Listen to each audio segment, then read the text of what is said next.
Et salut à toutes et à tous les amis, on se retrouve pour un nouvel épisode de DLNC, le troisième. J'espère que vous allez bien, moi ça va plutôt pas mal. Et on se retrouve pour un épisode plutôt spécial qui n'était pas prévu à la base, clairement pas.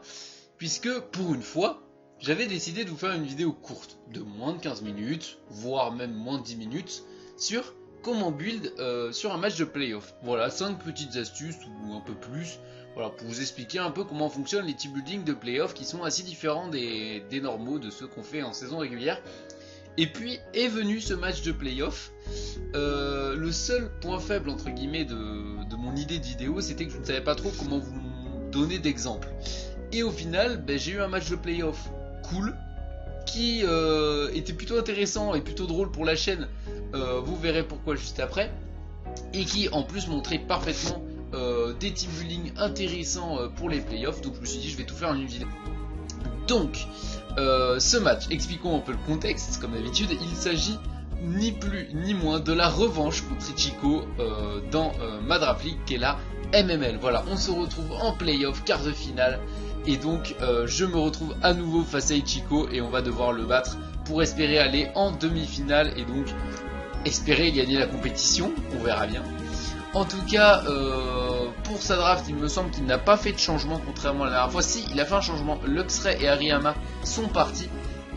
Et sa draft se compose de Escadrille, de Mega, d'Emolos, de Libégon, de Créfolé, de Dracarmin, de Gigalith, de Vénusor, donc de Florizard, de Moyade, de Cocotine, de Dodrio et de Tartare. Bon, j'ai fait l'effort de vous trouver les noms français, c'est pour ça que j'ai un peu bugué parce que le doc est en anglais évidemment. Et de mon côté, on se retrouve avec la même draft que la dernière fois, sauf qu'il y a un petit changement.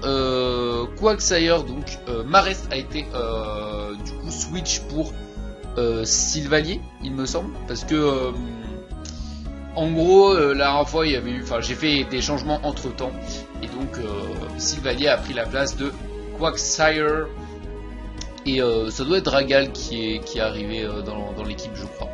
Voilà, à la place de Fortress également. Je ne sais pas si j'avais Fortress, je crois que je l'avais pour le premier match dans ma draft. Donc voilà, c'est les deux petits changements dans ma draft, voilà, on en a deux chacun. Et on va passer tout de suite au team building. Voilà. Alors, première règle d'un team building de playoff. Et ça, j'insiste, il y a quelques petites choses à savoir dans un team building de playoff parce que c'est vraiment pas pareil qu'un team building classique. Première chose, et ça c'est très très important évidemment, ramener ce qui marche. Déjà, s'il y a un Pokémon qui a un match-up archi sale et qui n'a pas trouvé de counter sur le premier match, voilà, parce que je vous rappelle que Galam avait clean la game tout simplement sur le premier match, voilà, il avait juste fini la partie, et on avait vu qu'il n'y avait pas de contre dans l'équipe adverse, donc aucune raison de ne pas le ramener à nouveau. Petit changement, je crois que la répartition est exactement la même, il me semble que je vais même regarder la dernière vidéo pour rechoper la répartition. Quoique j'avais peut-être regardé le pass, je sais plus.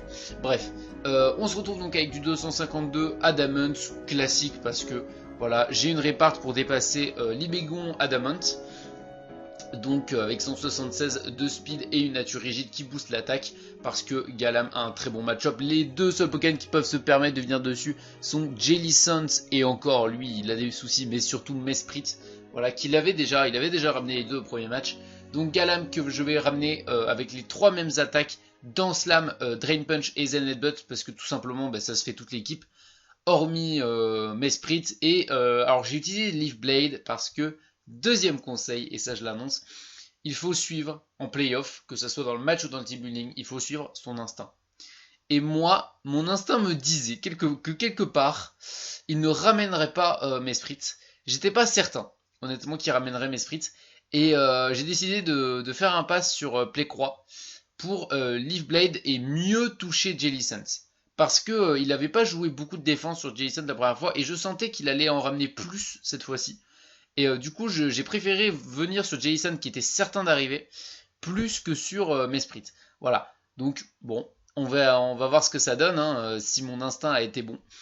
Voilà. En tout cas, j'ai essayé de faire un team building un peu plus différent, avec quelques différences, voilà, par rapport au premier, et surtout plus original, vous allez voir. En tout cas, c'est tout pour Galam. En tout cas, j'espère que ce Pokémon fera du taf. Moi, je sais, mais vous ne le savez pas. Ok, les amis, désolé, petit souci. Et on enchaîne tout de suite avec le second Pokémon. Second Pokémon qui est Weavile, voilà, le Aomine que je ne vous avais pas montré, voilà, sur le premier match. J'ai décidé de le ramener cette fois parce que, pareil, je suis mon instinct. Et mon instinct, il m'a dit que Libégon allait venir.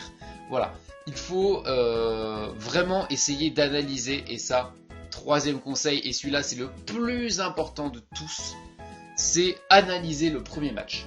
C'est-à-dire que toutes les infos que vous chopez au premier match, vous les notez.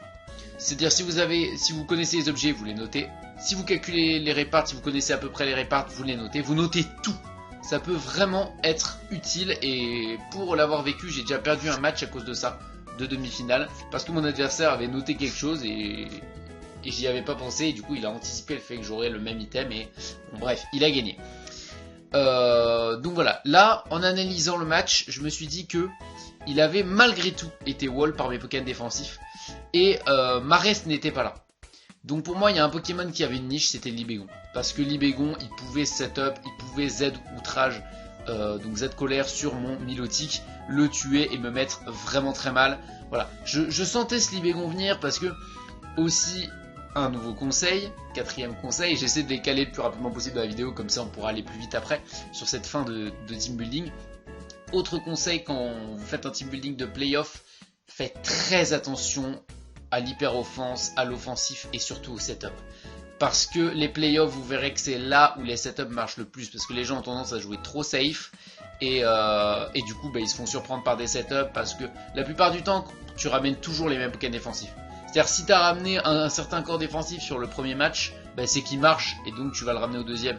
Donc en général, il y a beaucoup de plans qui sont faits pour pouvoir se setup plus rapidement et clean l'équipe adverse, parce que personne ne veut qu'un match de playoff dure longtemps.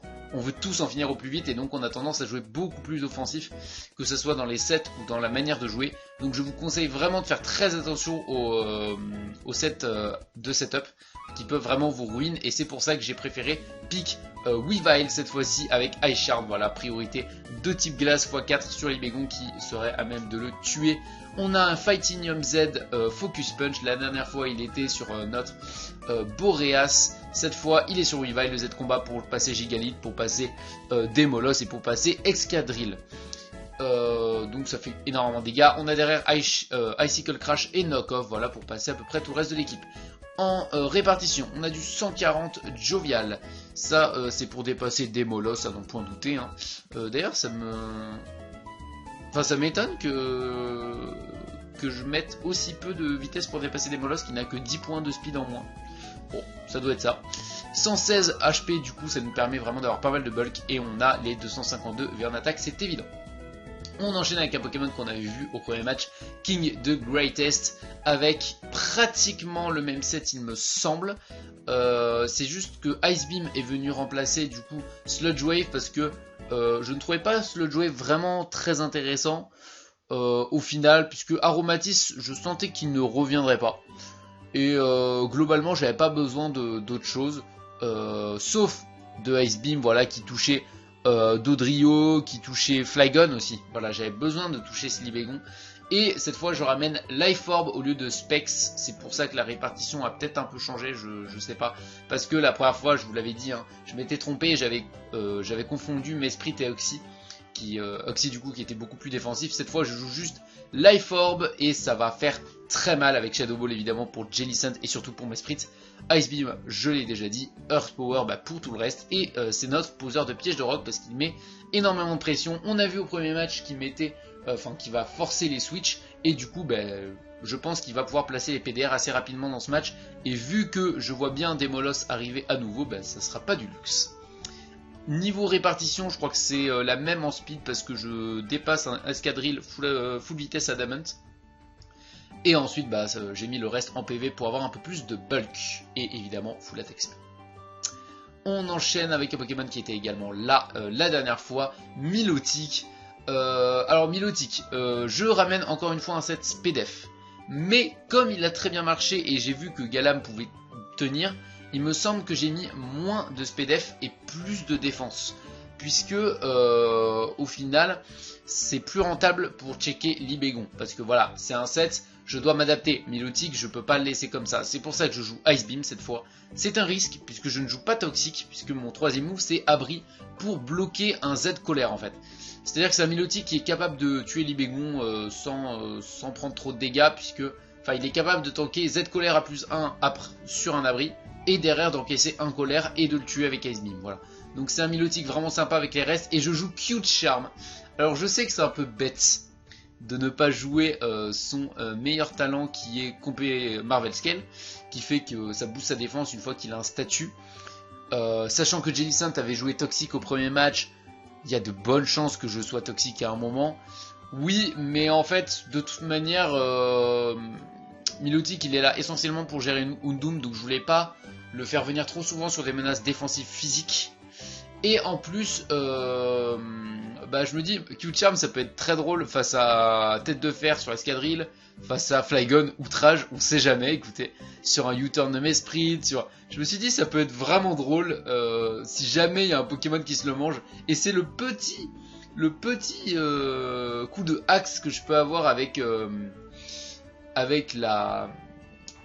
l'amour, tout simplement. Si un Pokémon tombe amoureux et qu'il ne peut pas attaquer grâce à ça, je sais qu'il y a peu de chances que ça arrive en soi, mais si jamais je peux provoquer un peu du axe pour me mettre bien, autant le faire. Hein. Voilà. Ensuite, on enchaîne avec un Pokémon. Quoique, non, on va pas faire lui. Lui, on va le présenter en dernier. On va d'abord présenter mon Gogoat que je ramène, voilà. Pareil, pensez, encore une fois, conseil à ramener malgré tout de la nouveauté. C'est important de ramener des Pokémon, surtout que moi j'ai un bon match-up défensif sur Ichigo. Enfin, disons plutôt intéressant, donc c'est vraiment cool de ramener des Pokémon comme ça. Là, en l'occurrence, vous voyez, il faut s'adapter. Là, mon Milotic n'est pas fait pour gérer vraiment les Pokémon défensifs physiques. Et je n'ai plus ma reste. Donc, je ramène Gogoat full PV, full défense, qui va checker Escadrille. Et qui va aussi gérer tout ce qui est Gigalith, même les Pokémon défensifs, pas trop gênant. Même Libégon en soi me fait pas grand chose tant qu'il n'est pas placé. Donc, j'ai un set Leftovers full défense avec Milk Drink pour me soigner.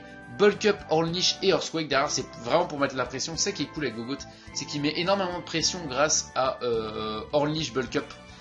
Parce que vraiment, ça veut dire que Jellicent, il est pas serein dessus. Undoom, il peut essayer de se nasty plot, il va manger un gros séisme. D'ailleurs, j'aurais pu peut-être jouer Super Power. Je crois qu'il a accès à Super Power, ce Pokémon. Oui, il a accès à Super Power. Bon, j'ai décidé au final de jouer Earthquake. Voilà. Chacun son choix, mais c'est un Pokémon voilà, qui va essayer de tenir au maximum le escadrille et gêner un maximum la draft adverse également. Et on finit, et là j'insiste, c'est le dernier conseil, vraiment, c'est tout simplement de sortir des sets originaux. Sortir des sets originaux c'est très important en playoff, parce que vous allez voir que les playoffs en fait c'est tellement spécial. Ça change tellement des matchs habituels, il y a tellement de stress, voilà, ça change tellement qu'en fait vous allez voir la plupart du temps, il y a toujours des sets un peu plus bizarres ou en tout cas auxquels on ne s'attendait pas qui vont sortir, et c'est ces sets là qui vont faire les plus mal, surtout qu'il y a quelque chose de très important en playoff, c'est le mental.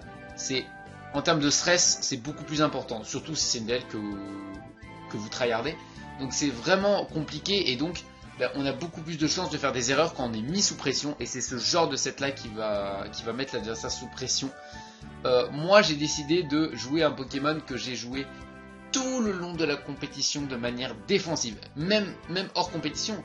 Dans d'autres compétitions je joue toujours ce Pokémon défensif, et cette fois j'ai décidé de ramener Sylvalier offensif dans Slam, parce que le Sylvalier haut a vraiment un très bon match-up, et en plus ça peut faire en sorte qu'il joue de manière très défensive. Et puis, bam, en fait, un Pokémon qui pensait être défensif est offensif. Et ça peut retourner toute une game. Surtout que Sylvalier a un très fort potentiel. Alors, je vous présenterai les attaques juste après. Je joue le typo, déjà pour une bonne raison, hein, c'est pas pour rien. Tout simplement parce que, regardez un peu son équipe, hein. Escadrille Undoom se font exploser. Gigalith se fait un peu exploser. Et derrière, certes, il y a une résistance pour 2 immunités. Enfin non, il y a une résistance avec Drodigon, mais Drodigon il ne va jamais le ramener. Donc voilà, c'est pas forcément dingue, hein, clairement, hein, son match-up face au type O, et Sol aussi, j'ai beaucoup hésité avec le type Sol, mais au final je choisis le type O, parce que je peux vraiment pressure un maximum. Donc le but c'est de venir sur Undum ou Escadrille. Si possible, non placé. C'est pour ça que c'est un set pas évident à setup, parce que faudrait pas qu'il se dise c'est un Pokémon défensif, du coup je le dépasse et je claque un Z dessus pour essayer de l'affaiblir. Hein. C'est pour ça que c'est un peu compliqué de jouer Sylvanier, parce qu'il s'attend tellement à ce qu'il soit défensif qu'il va sûrement le bourriner. Et donc il faut que j'évite ça, parce que j'ai très peu de V défensif. Donc j'ai 182 speed, nature joviale, c'est pour dépasser justement Escadrille. Et éviter ce genre de désagrément de type gros move sol dans ta tronche. Ensuite je joue évidemment full attaque, hein, puisque je joue un set physique. Et je joue 76 en défense pour checker Escadrille au mieux. Essayer de feinter au moins le Sylvanier full PV, peut-être dans les calques, on sait jamais, et, ça pourrait l'influencer. Et derrière je joue évidemment le set Danse Lame, avec multi-attaque de type O. C'est coup variatype de type O. Je joue Crunch, puisque évidemment le switch-in officiel normalement à Sylvanier serait, Sylvanier de type O serait Jellicent. Donc évidemment on va jouer Crunch. En plus ça va sûrement lui enlever la baie anti-dark pour que Weavile fasse du tas derrière. Et enfin on joue Zenheadbutt pour Venusaur. Voilà, donc c'est plutôt cool comme set, et vraiment c'est ce genre de set, et c'est pour ça que j'aurais été très fier, j'espérais qu'il marche, parce que c'est ce genre de set qui retourne une game en playoff, qui peut permettre de faire des trous et de déstabiliser surtout l'adversaire, mais c'est tellement pas évident à placer que vraiment c'était un set un peu qui tout double, mais on va vite voir s'il a fait son taf, puisqu'on va passer directement au match. Ok, on se retrouve pour le match contre Ichiko, qui nous a ramené un 6 très original composé de Jellicent, de Escadrille, de Undum Mega, de Tartare, de Mesprit et de Dodrio. Alors Dodrio et Tartare, je m'y attendais mais vraiment pas. Pour vous dire, je les ai pratiquement pas pris en compte dans le type building, puisque j'avais très peur de Libégon qui n'est pas là finalement. Mesprit pareil, il est là, donc mon instinct ne m'a pas trop aidé sur ce coup là, mais vraiment je vous conseille, parce qu'il faut toujours écouter son instinct, que ce soit pour prendre une décision en match ou en team building. En playoff c'est essentiel. Pourquoi? Parce que les playoffs, on a d'autant plus tendance à s'en vouloir que c'est éliminatoire, la moindre erreur peut être fatale. Donc écoutez-vous, parce que la pire chose c'est de se dire putain, je savais que j'aurais dû ramener mais je l'ai pas fait. Voilà, ça c'est vraiment horrible, alors qu'au moins si vous vous écoutez, bah, vous aurez moins de remords si jamais vous perdez à cause de ça. Donc voilà, Ichiko qui nous ramène un 7, enfin un 6 plus ou moins attendu. Son team building est en description, n'hésitez pas à aller le voir parce qu'il est vraiment cool, il est super original et c'est vraiment tout ce qu'on attend d'un team building de playoff. C'est-à-dire qu'il y a des choses qui marchent, plus ou moins, des choses obligatoires, il y a des petites surprises, et il y a des beaux counter team, donc je vous invite vraiment à aller voir son build parce qu'il est vraiment cool, et je vous invite à l'imiter, ce genre de build si vous devez aller en playoff, parce que il y a de la surprise, il y a des choses attendues, il y a de quoi mettre la pression, il y a de quoi tanker, c'est vraiment assez polyvalent à l'image de sa draft. Donc let's go, est-ce que je vais remporter mon deuxième match contre Ichiko? Est-ce que celui-ci va prendre sa revanche? On va voir ça tout de suite. Et je commence avec un lead Weavile contre Jellicent. Alors là, faut savoir que c'est pas un lead qui m'avantage du tout, parce qu'il a évidemment la Colberberry. Problème, est-ce qu'il a Will-O-Wisp? Ça, j'en ai eu très peur, parce que Galam lui a fait tellement mal au premier match, que je me suis dit que c'était pas une mauvaise option, clairement. Donc là, à vous de jouer, tiens, puisque j'ai vu qu'il y avait un bon engouement quand même pour ce petit micro-concept dans la vidéo quand même, il y a pas mal de gens qui l'ont fait, donc à vous de jouer à ce moment-là, qu'est-ce que vous faites? Voilà, je vous laisse aller dans les commentaires, hein, je vous le rappelle, vous mettez juste à vous de jouer 2 points, un petit tiret, et puis vous mettez ce que vous feriez à ce moment-là. Je vous laisse quelques secondes pour aller dans les commentaires, voilà, n'hésitez pas à mettre en pause la vidéo. Let's go, on va continuer le match. Moi, je vais tout simplement décider de hard milotic, puisque à ce moment-là, en fait, je savais tellement pas ce qu'il allait faire. Et ça m'a vraiment gêné, et j'ai juste voulu jouer safe, en fait, sur ce moment-là. Parce que Weavile était tellement important pour RK plein de choses que je voulais pas le laisser mourir comme ça. Enfin, le laisser se prendre un Will-O-Wisp potentiel ou une Scald comme ça. Et je vais me faire toxique, donc là c'est vraiment un des pires tours que je pouvais faire d'entrée de jeu, puisque je n'ai pas toxique. Et alors, il se trouve que j'avais build depuis un moment déjà quand j'ai fait ce match. Et malheureusement j'avais un peu oublié le fait que j'avais pas toxique. J'ai vu ça au team preview et du coup je me suis dit c'est vrai que ça m'emmerde vraiment Jellicent. Et là je savais pas trop quoi faire. Et je décide d'envoyer mon Nidoking puisque je me dis il n'y a aucune chance qu'il fasse cold. Vraiment aucune. Donc je décide de ramener Milotic, enfin de ramener Nidoking et il va ramener Mesprit. Donc voilà, je me doutais un peu qu'il allait faire un truc du genre. Pourquoi pas Tartare aussi, il aurait pu ramener. Ou un truc pour checker toxique. Et là, bah, c'est évident qu'il va poser ses rocks puisqu'il y a Timoret. Donc cette fois, je décide d'anticiper et de faire Shadow Ball comme au premier match. Et c'est exactement ce qui va se passer. Donc là, vraiment, je mets de la pression à ce Mesprit et vous allez voir que ça va m'être très utile. Et là, évidemment, je vais anticiper un switch parce que c'est quand même un des pokés qui peut venir une fois sur mes Gagalam. Donc je vais poser mes propres pièges de rock et il va hard Dodrio. Donc là, j'ai réussi à inverser la pression.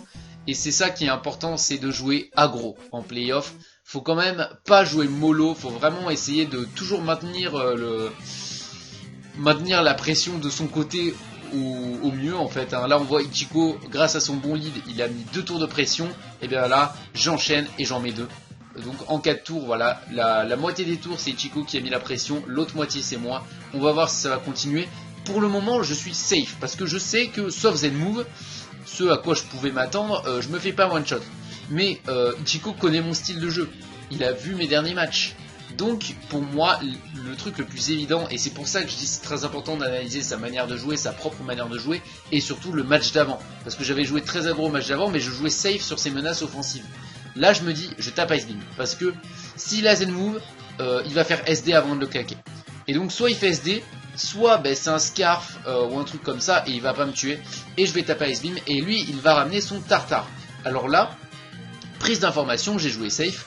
Prise d'information, je sais que ce Tartare n'a que très peu de PV. Il en avait je crois 68 au final. Bon, moi j'ai calculé comme quoi il en avait 0, hein. C'est normal parce qu'il n'y a pas beaucoup de différence. Du coup, bon, 18% de chance de le tuer. J'avais très peur du Belly Drum avec une B. Et vu que j'avais très peu de chance de le tuer, j'avais peur d'activer une B ou un truc comme ça. Et du coup je vais hard sur mon Gogoat, voilà, parce que je me dis bon c'est pas un mauvais play.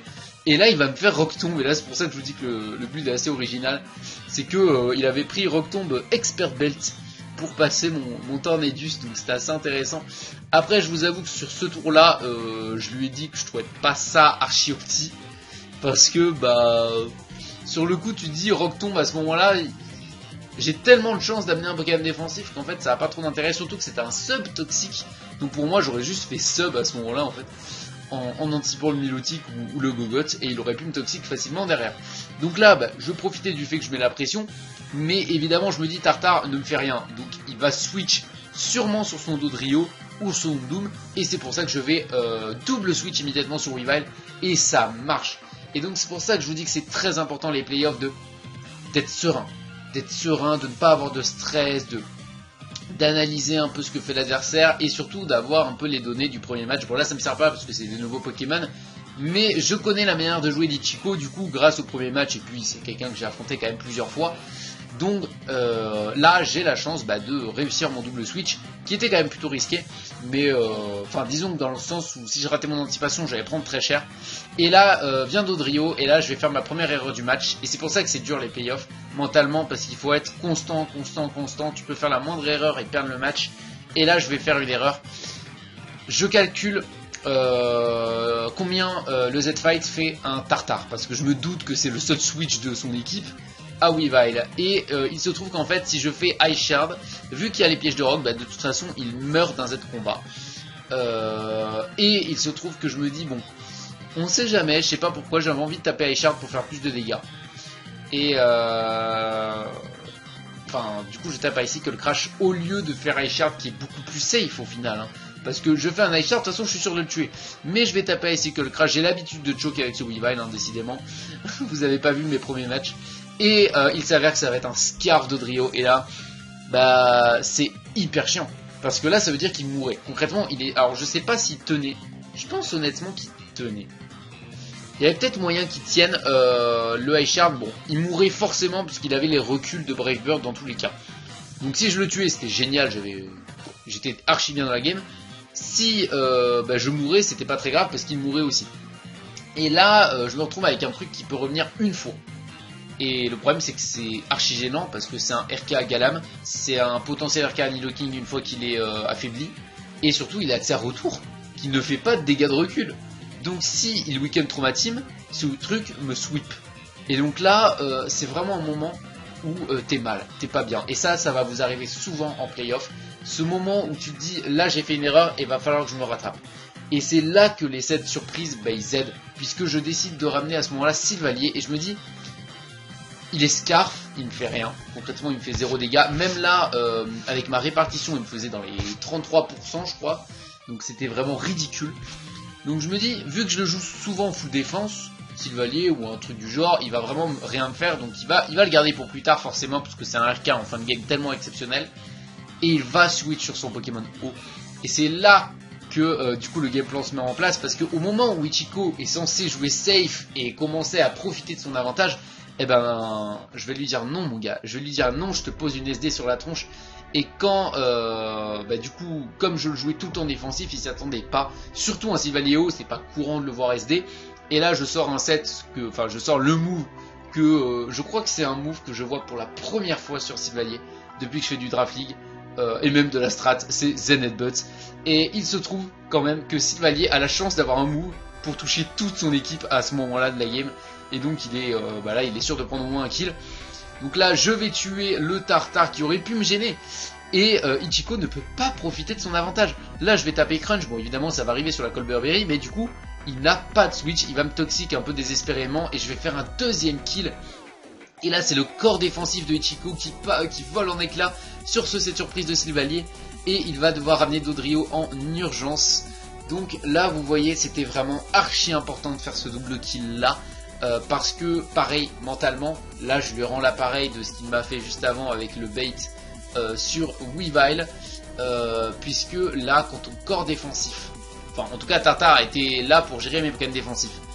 Mais quand ton corps défensif il part en fumée comme ça, sur un set que tu n'attendais absolument pas, et qu'il y a encore Mega Galam derrière, que ton Mesprit a été weaken, que tu as les PDR de ton côté, je peux vous dire que c'est dur mentalement. J'ai déjà vécu des situations à peu près pareilles ou même pire. Je peux vous dire que c'est difficile de remonter mentalement et de rester serein, de pas paniquer. En l'occurrence, donc là, je me dis le meilleur play. Je commence à hésiter. Est-ce que c'est pas Milotic? Est-ce que c'est pas de sacrifier un truc?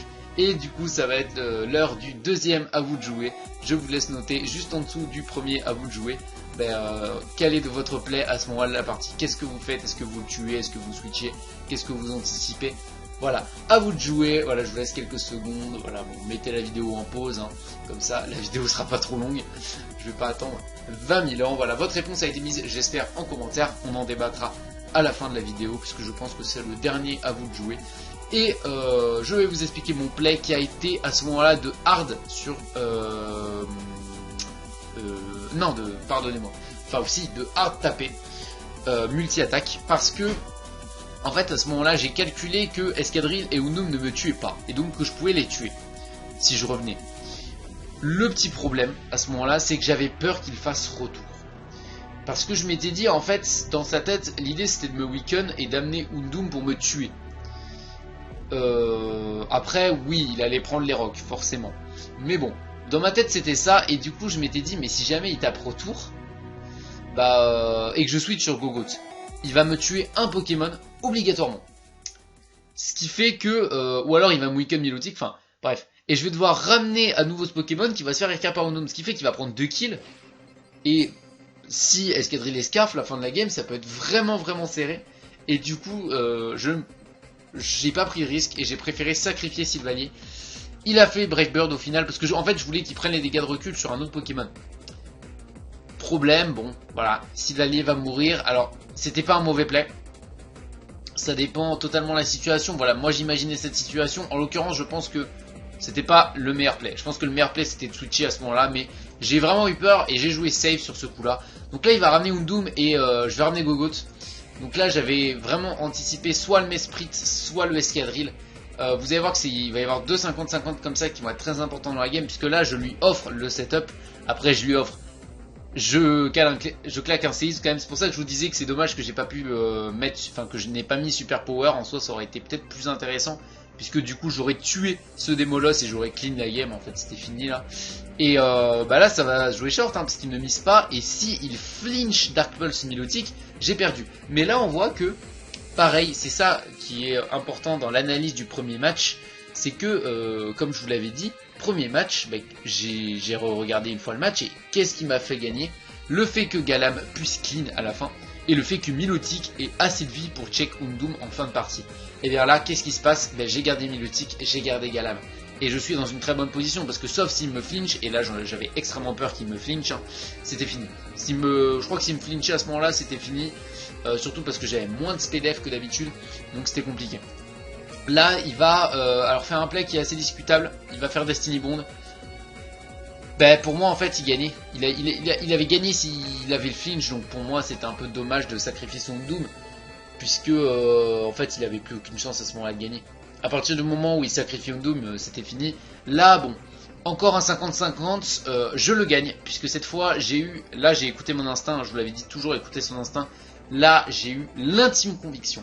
C'est vraiment, en plus j'ai parlé à voix haute, j'ai dit cette phrase en réfléchissant à voix haute, j'ai dit, j'ai l'intime conviction qu'il va ramener Mesprit.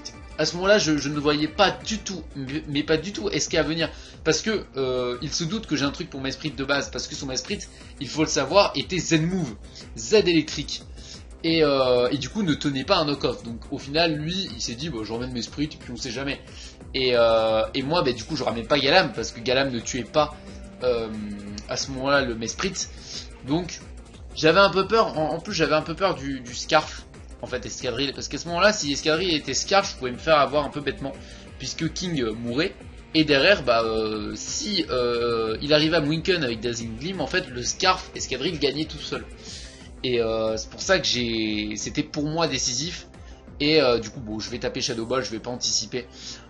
Et là il va ramener Escadrille qui était Choppleberry comme au premier match, c'est pour ça il a ramené ce qui marchait. Malheureusement ça n'a pas suffi puisque Galam va pouvoir taper un Drain Punch et va finir comme au premier match sur un gros Drain Punch. Voilà, enfin 2 Drain Punch, du coup ça fait quand même 75%, hein, c'est énorme.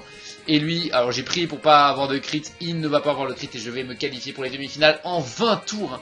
Vous voyez quand même, on a des équipes avec des bons corps défensifs et pourtant le match n'a duré que 20 tours. Voilà, parce que des matchs de playoff, c'est explosif, il y a des anticipations, il y a des sets surprises. Voilà, donc faut prendre tout ça en compte.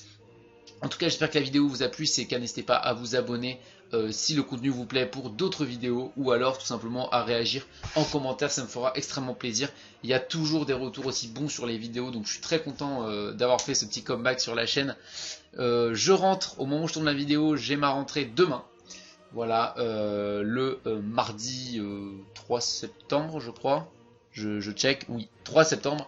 Donc, voilà, j'aurai mon emploi du temps. Je verrai du coup combien de temps j'ai pour les vidéos. On verra. J'essaierai d'en sortir au moins une par semaine. Ça serait vraiment déjà très très bien. Surtout si je continue d'avoir ce rythme-là. En tout cas, j'espère que vous avez réagi en commentaire parce que ça me ferait vraiment très plaisir de débattre avec vous. Il y a vraiment un espace commentaire super sain sur cette chaîne et commence vraiment à y avoir des gens impliqués et puis on peut débattre, un peu donner son avis. Donc là, je suis vraiment content. C'est vraiment ce que je voulais. Et concernant le match de playoff, je récapitule rapidement. Donc, premier conseil, ramenez ce qui est déjà fort. Ce qui est le meilleur, de toute manière, ça sera toujours bon. S'il n'a pas trouvé un check au premier match, il n'en trouvera pas forcément au deuxième. Donc, ramenez ce qui est fort. Jouez un peu plus offensivement que d'habitude. Ne jouez pas trop passif, sinon vous risquez de vous faire sweep. Jouez un set original, c'est très important, un ou plusieurs sets, mais quelque chose qui peut surprendre votre adversaire et vous permettre de revenir dans la game si jamais vous êtes mal. C'est ce qui s'est passé avec Ichiko. Je commençais à être vraiment mal dans la game et Sylvalier est arrivé. Et ensuite, essayez d'être le moins stressé possible et faites-vous plaisir. Il n'y a que comme ça que vous arriverez à faire les meilleurs plays. On se retrouve pour une prochaine vidéo. Ciao!